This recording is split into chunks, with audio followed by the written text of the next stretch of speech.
Welcome back to the Tuesday Tea podcast. So excited you are here. And my friends, I cannot wait to introduce you to our guest today. Jason Geoffrion is here from the Becoming Self Institute. And I'm just so thrilled to sit down and introduce you to someone whose work has profoundly shaped the way so many people understand themselves, their stories, and their capacity for growth. Jason, the founder of the Becoming Self Institute, is a transformational guide, educator, and the creator of the Life Cycle Sequencing Framework, a groundbreaking approach to personal development, healing, and conscious evolution. Jason has spent over 2 decades helping individuals rewrite their narratives, reclaim their personal power, and navigate the deeper cycles of life with clarity, compassion, and purpose. His work blends psychology, spiritual insight, embodied practice, and true devotion to human potential. And what I love most about Jason's approach is how accessible and deeply human it is. He meets people exactly where they are, honors the complexity of their journey, and equips them with tools that create lasting change. So today we're diving into the wisdom behind Becoming Self, the real stories that inspired this work, and how understanding our life cycles can unlock an entirely new way of living. So Jason, I'm so excited you're here. Thanks. Hey, thank you for that introduction. Of It's like, course. well said. I don't have to say much now. That's awesome. Appreciate hearing it like that. I will say and let the audience know that I had the honor of taking part in this amazing website that came to life recently, becomingselfinstitute.com. So I am really excited and honored to have taken part in bringing your vision to life in this way. So it's been really fun for me. So even though I know you in so many different capacities and we wear a lot of hats together, which is fun, if you wouldn't mind just sharing with the audience a little bit more about your background and then obviously how the Becoming Self Institute came to be. Sure, yeah.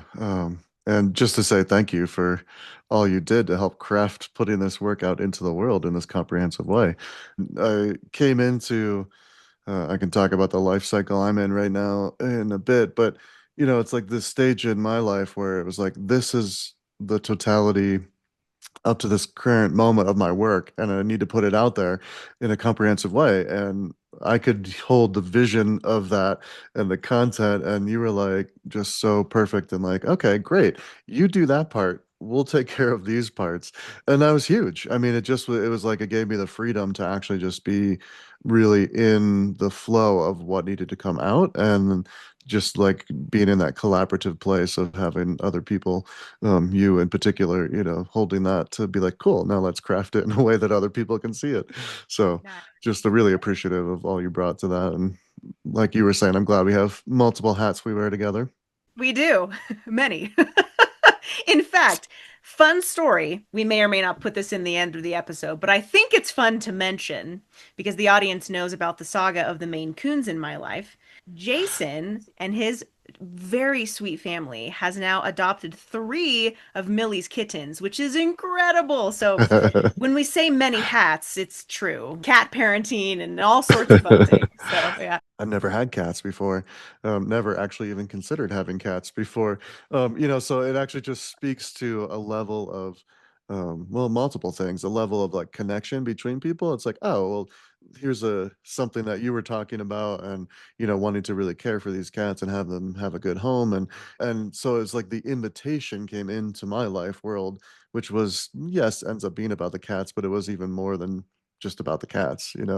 And you can also see, having had them for a year, who you are and how you hold yourself and your family, and brought so much love into these beings that it just seemed like a natural thing to do. So, and we love them. Now we can't imagine not not having, we had 2 of them for a year, and then we just adopted a third one. So now we have 3, and they're just like, it's I like get now what people talk about, where it's like, oh right, like just the tactile connection with a soft being is like so amazing. It can be, yeah. They're just a special breed. It just warms my heart when you send me a picture or two of them. Like, oh gosh, I just know that you're caring for them as if we were still caring for them. And that really, it puts my heart at ease and makes me happy for your family. So that as an aside, thank you. Yeah. It's all related and connected. Well, back to you. and your thought process around the framework. Walk me through that a little bit. How and why is this where it is today? Yeah, it's sort of a big big subject, because I say it in that way because it really feels like that it's the becoming framework and life cycle sequencing and all we're up to at becoming self is this amalgamate of various pieces throughout my life. So it's not just, oh, when I was doing my PhD, I read this, or I studied this, or I dove into researching this. Yes, that's all a part of it. But I also chose those things because of this experience that happened to me when I was 5, and this experience that happened to me when I was 12. And so it's like I've always held sort of this big picture vision and understanding of the interconnectedness of things, and really throughout my adult working life over the last 25 plus years, looking back on it now, it's like, oh, right, I was exploring this piece over here. I was trying on this piece over here. I implemented this over here. And all of those things were actually in some ways the same work trying to find its way into form. It's exciting in the sense of, there's a satisfaction actually of like looking back and going, oh, right. I mean, I remember I heard this somewhere years ago, and this is a version of that, but it's like, if we're here for a reason on this planet at this time, on one level, we can't not fulfill our mission for why we're here. And I love that idea. It's not this fatalist sort of thing like, oh, have to go this specific path. But I've definitely done lots of curving and winding and revisiting throughout all my life cycles so far. And in that big picture sort of way, you can see like, wow, like things really do add up or contribute to a larger whole if we are willing to sit and look at it that way and make meaning in a broader sense. So on one level, that's really what becoming self and the becoming framework is about. It's really like looking at all the cycles of our life, and each moment within all of those cycles are valid in and of itself, and they teach us things, whether it's a triumph or a hardship or someone else who came in and imposed something, a belief or an action on us. Like all of those things contribute to our understanding of who we are and how we show up in the world. So to be able to go back and look at that through these cycles as we move forward in life, we can really begin to see some through lines of how we are and what we contribute to our environment and our people and our family and communities, and or what we don't and what's really hard and where we could use a little help, support help to show up more fully. I feel like I've been spoiled in a way because I've had a front row seat in really understanding when there is that transition in the next life stage, the next cycle. And so, can you speak to when it starts? How many years are in each life cycle? Yeah, so there's 13 life cycles. Every cycle is 7 years, except for maybe the end if you're fortunate enough to live to 84, plus 7 and beyond. But so there's 13 main life cycles, and each one has its own unique characteristics, challenges, and tasks to meet within that life cycle. And for most of us, we maybe we're fortunate to get some support in meeting some of those, and a lot of them are gaps that weren't there, that weren't maybe understood, or things kind of accelerated or got in the way. So each life cycle has its own unique title that sort of encapsulates the essence of that. There's modes of engagement with this is the primary way that you engage with those 7 years. There's some challenges within that of like, here's sort of the ideal picture. And of course, none of us get that full ideal picture. Like that's not reality. Like I say in the writing, like our parents, one level looking at it, one way of looking at it is like we have the right parents for us. Like you were not born, it wasn't an accident that you had the parents you had. For some, that's okay to accept. For others, that can be really hard because of the dynamics or the relationships or some of the deep wounds. And, those are important relationships to really look at, doing that mother work, father work. But I like that thought. It's like, okay, well, if I'm here for a reason, I've got things to do in this lifetime, like my purpose and my specific parents and what they were or weren't is part of the whole of what I need in order to bring my gifts to full fruition.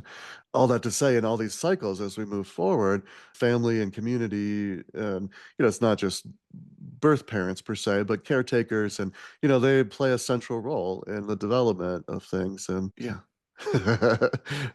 what else? Well, there's so much thought that I know went into every single word. And it's rare for me to meet someone like yourself, especially in this new AI world we're living in, right? Where you can just kind of come up with a concept and plug it into ChatGPT or Gemini. I mean, pick one, right? But it was really fascinating to see you just plug away at every single word and right down to titling each life cycle. So, for example, right? So, the stage I'm in, I'm 36 years old. So, my stage right now is the aligning self. When I was reading it, I was like, oh my gosh, how does he know this? Like, this is so accurate.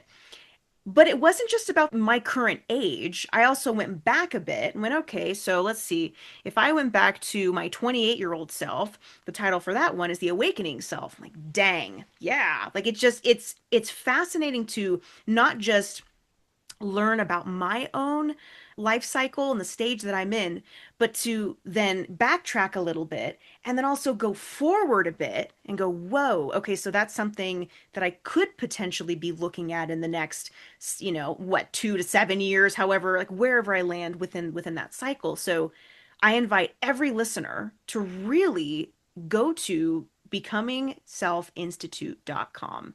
And there is a tab there that you'll see called 13 Life Cycles. Click that tab.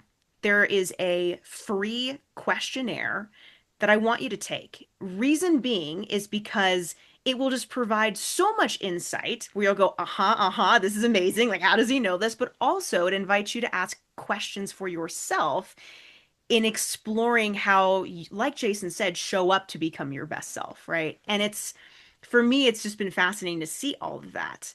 And also to break some significant patterns as well. And Jason, I know we haven't talked about that too much between you and I yet, because I wanted to save it for this setting. But it has been really humbling to be like, huh, okay, there are some things that I might need to look at there. I've just been loving this whole process. So I will have links in the show notes for everyone to go directly to this page and check it out. But it's something absolutely worth looking at, especially too if you're a parent, right? And I know that this demographic of podcast listeners, there are a lot of parents that listen. It can be really insightful and helpful to look at what stage your child is in. Take a look at that. There could be so many aha moments in there for you as you're reading through. So you can take the complimentary questionnaire.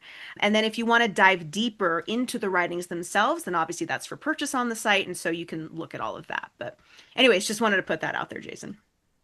Yeah, thanks. Yeah. The family piece of it, made me think I appreciate you were talking about your current life cycle, and it's like, oh, there's such resonance there. Sometimes there's such edges there too. It's still maybe resonant, but it's like, ooh, like yikes, like I don't know if and sometimes there's like, no way, that's not how it was for me in that life cycle, or that challenge. And so every response, there's no right or wrong here. It's just an invitation to examine who you are, through us, through this lens.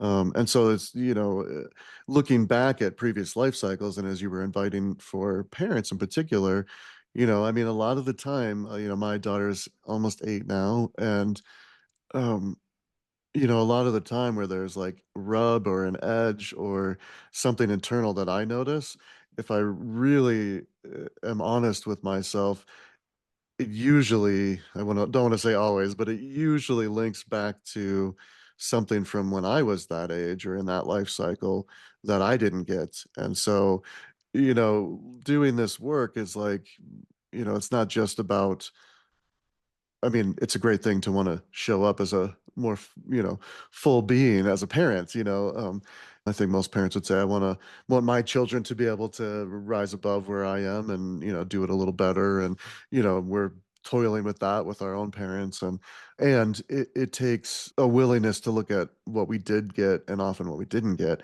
in order to grow that ability to show up more fully for our children. So, it's not necessarily like a here's a manual for like just say this and your child will now do this. It's like, yeah, if only it was that simple. Sometimes I wish we could just turn to, page 72 and be like, oh, yes, that's it. That's what I need to do, or that's how I need to show up for my kid. But what we can do is turn to the internal pages of our life book, to use that metaphor. And there's a lot of information there. And a lot of the time, the narrative, the words that we are still using about something, or how we show up in relationship with a partner, how we are at work, are narratives that came from earlier moments that aren't necessarily the healthiest forms of the words that we would actually put to it from our genuine self.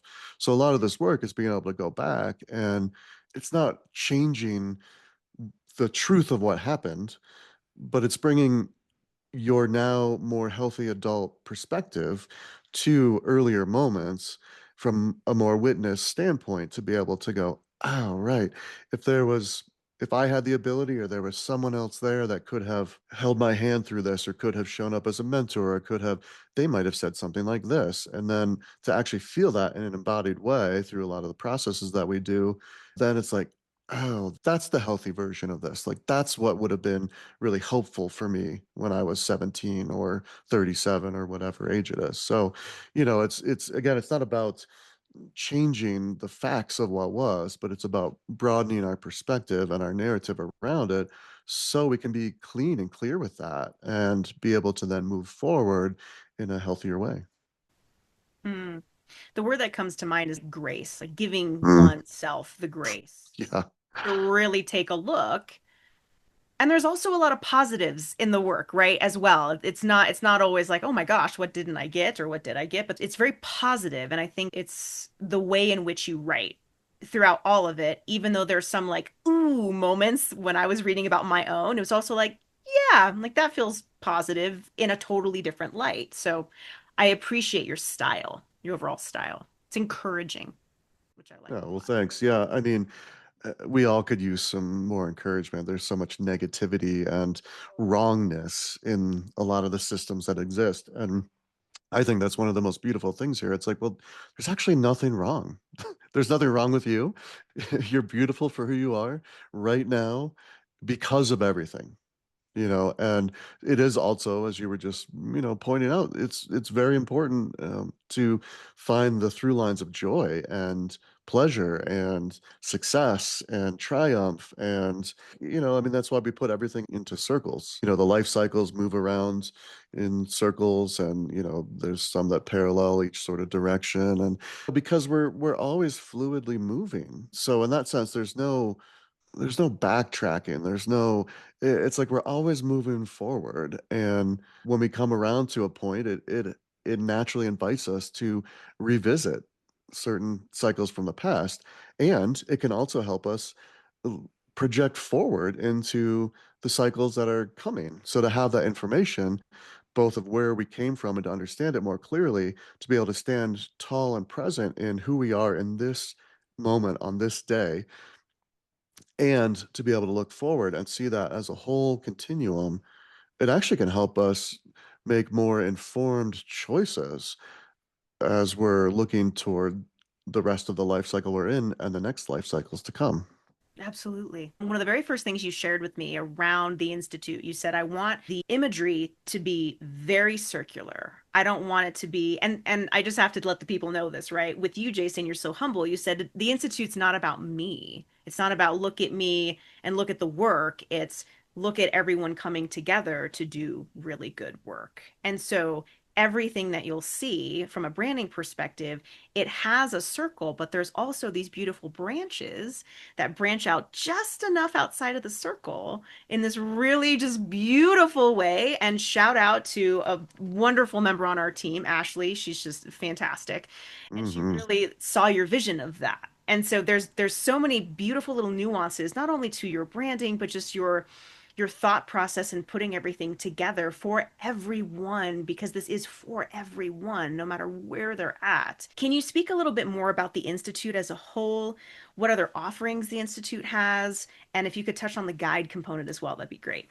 It's really designed. I mean, right now, the backbone, the framework is based on this work I've been developing over years. So it's the 13 life cycles and how to work with them and how to show up more fully in our lives for our people, for our communities, etc. And like I'm one person, one perspective, and really, especially when you get to this second phase of life, what I call the offering, ages 42 plus, 0 to 42 is the gathering, more personal focused. 42 plus is more the offering, like who are we serving? How are we serving them? How are we bringing our gifts into the world? And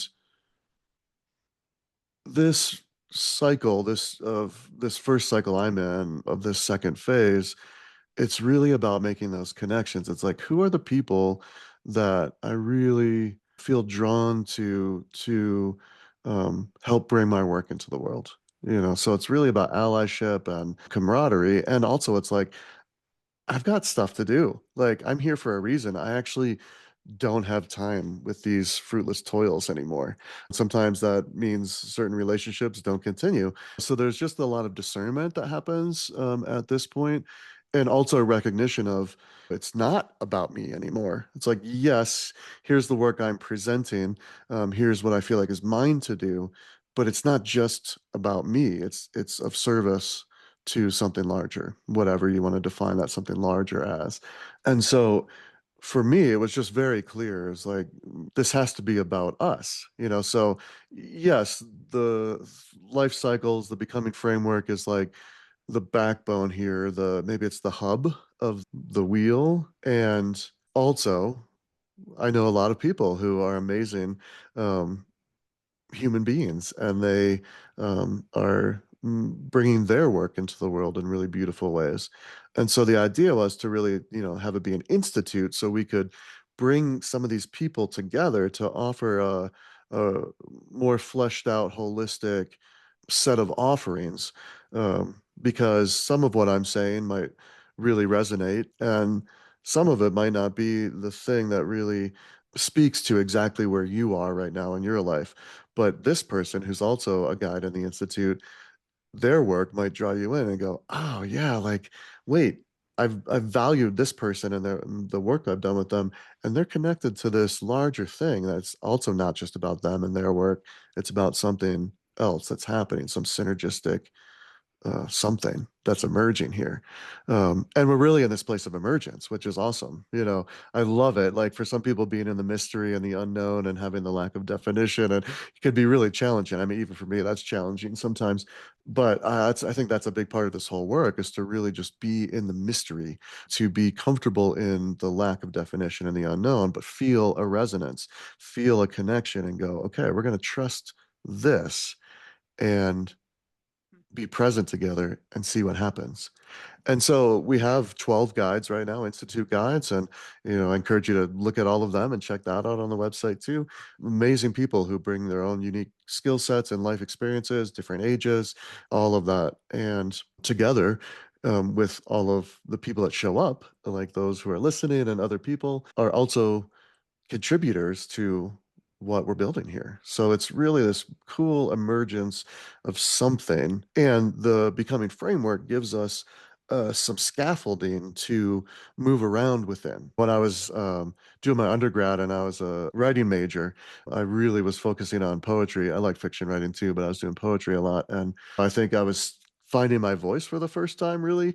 And so, like, everything I was writing was like, I'm saying everything in this, and my, credit to Joey Horseman, my writing professor, my poetry professor, he was like, okay, like, and I mean, I imagine the conversation he had with himself internally, but one day he came and he was just like, I'm giving you some extra assignments, and it was like my task was to write poems in specific forms, a pantoum, a villanelle, a sonnet, all these types, and of course I was like, like, don't constrain me and my voice.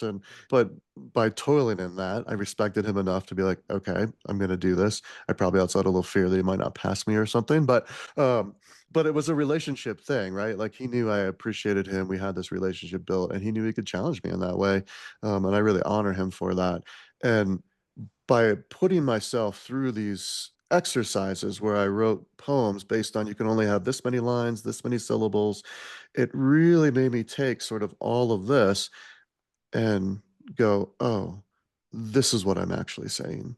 And of course, like when I sat back and read those, I was like, that's so much more powerful, you know? So it's sort of the same essence here. It's like to have a framework, it's not the idea here is it's not constricting or limiting. It's not like this has to happen for you in this life cycle. And if it doesn't, it's bad. And it's here's a framework that is like, over the years of examining myself and my own process of sitting in circles with intergenerational circles with elders and children and the thousands of people I've worked one-on-one with or I've had in retreats, like I just saw these patterns begin to emerge. And so the framework here is really about, okay, here's kind of what typically happens for people, regardless of their background, ethnicity, parents, lack of all of it. It's like, here's kind of what typically happens for these people in these 7 years in this cycle, and here's kind of what it's about, and here's and everybody who's looking at it so far is kind of like there's a lot of resonance, and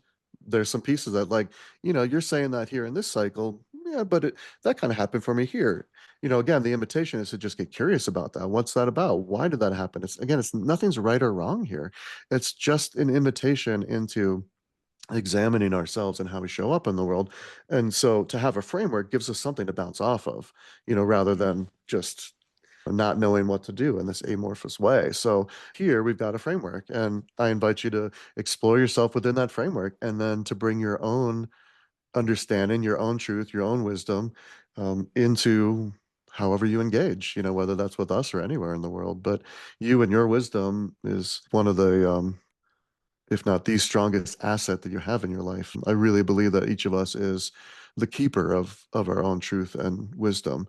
And it's great to have external observation sometimes. That's kind of why we're here, to have some other people to help us see a little more clearly, to pull that veil aside or to put on the right glasses, per se. But you ultimately have the wisdom that you need to fulfill whatever it is you want to do in your life. And we all need allies on the journey to help us. So that's a big part of why we're here. Everything you're saying not only resonates for me, but this idea of this invitation of individuals from all walks of life that want to contribute is something that really caught my attention when you brought this idea forward into having a community. And so I know that one of the major parts of the Institute is this community component. Can you speak a bit about what that all entails and what someone can expect if they decided they wanted to be a part of the Becoming Self Institute community? Yeah, which reminds me of something you actually asked last time. Not sure all of what I was answering, but I think there was No, some you're important great. stuff in there. But yeah, you were talking about sort of what the Institute offers. One of the major components is the Becoming Self Institute community. There's multiple ways to kind of enter into that. We have it as a closed community. It's actually like a separate thing. Like many people might find their way in through social media, but once you're here, you actually don't have to go on those platforms ever again. So we've got this like community that you can join, and within that is a lot more access than just accessing a one-off program. So there's nothing wrong with that. Like I encourage you to look at the retreats and the workshops and the continuing education unit offerings, and there's lots of ways that you can engage, or like an online course. There's lots of ways that you can engage and go, oh, that one sounds really interesting. Like I'll do that for a 4-week course, and it gets you connected with other people, with some of the guides, with some learning and personal growth. And that can be great. We all have busy lives, and you got to choose like, the things that we weave into it. So, just feeling a resonance and going, oh yeah, I've often struggle in transitions. I'm gonna just sign up for the transitions to transformation course. You'll get a lot out of that, and you'll be connected with some other people that either are showing up for that one thing or that are a part of the larger community.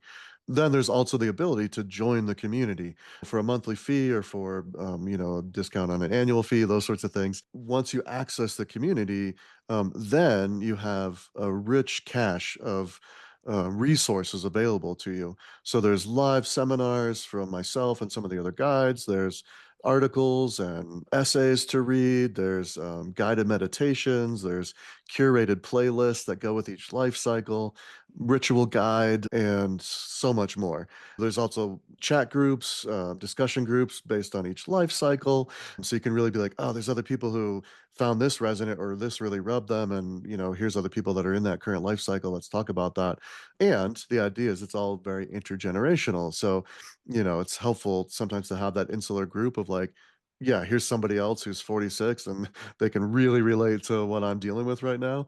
And here's somebody who's 75 and they can offer a perspective that's different. And here's somebody who's 22 and they offer some vitality that's needed as well. So, there's all of that capability within the community. And those are just things that I have added and am adding.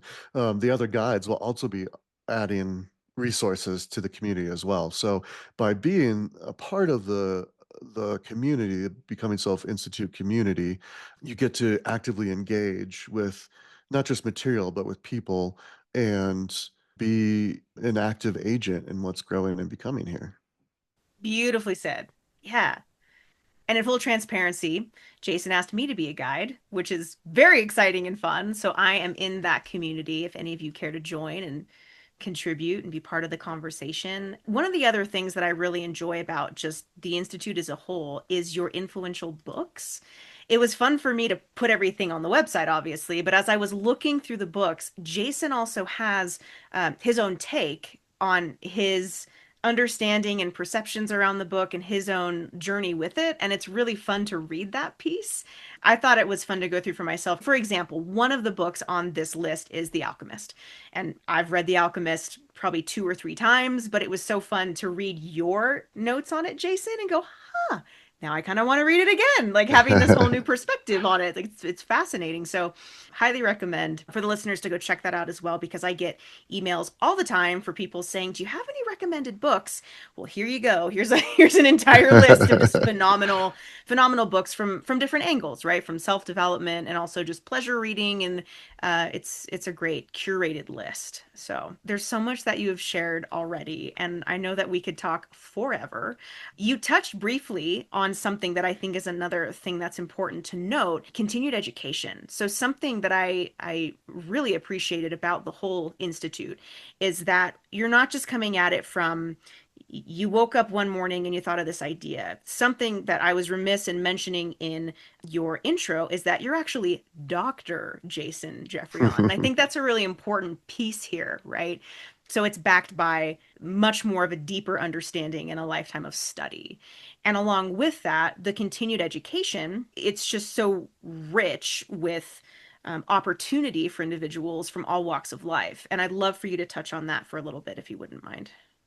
Sure. Yeah, I mean, part of the invitation and foundation for the Institute is rigorous learning. So often we have that phrase associated with, you know, high school or post education or, where it's like, oh, I've got to like really study this and there's going to be a test on it. There's almost maybe a negative connotation a lot of time with the idea of rigor in learning. And here the invitation is to be rigorous with our growth. And part of that is the mind, part of that's the heart, part of that's the body, part of that's the soul. So it's inviting in active growth and learning with all four of those regions of the self. And so like things like doing my doctorate and earning a PhD, one of my professors very early on said, you don't earn a PhD, you become a PhD. And I was like, oh, yeah, 7 years later when I finished, I was like, oh, that's so true. I'm a totally different person now than I was when I started this. And, there was a call to why I was doing that, which is very central to the work that we're talking about here. And, life and everything happened in the context of that. And, I really feel like for me, that's like a little microcosm. My own experience is true for all of us. It's like whatever we're going through, it becomes all of the dropping the kids off at school, the having to show up to work we don't like, the aging parents, all the different things we deal with on a daily basis, they become part of who we're becoming. And so the idea here, from a learning standpoint, is to actually continue to be present in all the things we have to tend to and bring in an expansion a little bit where it's like, oh, and we're consciously learning about what's happening as we're experiencing it. So the idea of like, continuing education units, for instance, a lot of professions, like you have to have a certain amount of hours every now and then in order to keep your certifications. So we offer them formally in the educational front and the therapy front. So if you need some hours, you can sign up for one of those, or you can bring your ideas and we'll craft one for you, which is great. So, I think it's a good example of often we kind of go, oh, that's something I have to do. How can I get that done on a Saturday? Whatever it is. And the invitation here is like, oh, this is actually part of my becoming. So, yes, it's a task I need to do. And what really calls me here. They're designed in a way that it's really about your growth and you as a professional. That's a part of who you are, a part of how you express yourself. So you're going to grow in that area too. And so the different continuing education units are offered by a variety of our guides. And like I said, if there's one that kind of is like, oh, I love that idea and I like this idea, you can reach out. There's a form on the bottom of that page, and you can let us know what you really are looking for, and we might be able to craft something for you and your colleagues.